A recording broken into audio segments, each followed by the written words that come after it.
ঢাকার ধামরাইয়ে চানাচুর খাওয়ার প্রলোভন দেখিয়ে ৭ বছরের এক শিশুকে ধর্ষণ চেষ্টার অভিযোগ উঠেছে রুবেল নামের এক যুবকের বিরুদ্ধে। তবে এক প্রতিবেশীর তৎপরতায় শিশুটি রক্ষা পেয়েছে। এই ঘটনায় অভিযুক্ত রুবেলকে গ্রেফতার করেছে পুলিশ। গতকাল বিকেলে উপজেলার কুল্লা ইউনিয়নে এ ঘটনা ঘটে। গ্রেপ্তার রুবেল কুল্লা ইউনিয়নের দক্ষিণ কুশিয়ারা গ্রামের শাহজাহানের ছেলে। সে পেশায় একজন অটোচালক এবং মাদকাসক্ত বলেও জানা যায়। ভুক্তভোগী পরিবার ও পুলিশ জানায় ভুক্তভোগী শিশুটি বাড়ির পাশে খেলছিল।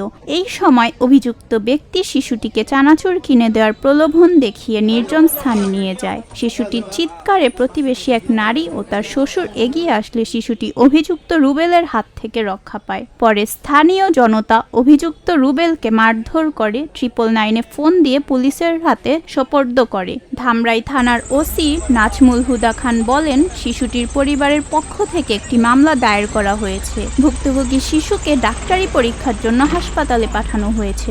অপরাধীর বিরুদ্ধে কঠোর আইনি ব্যবস্থা নেওয়া হচ্ছে।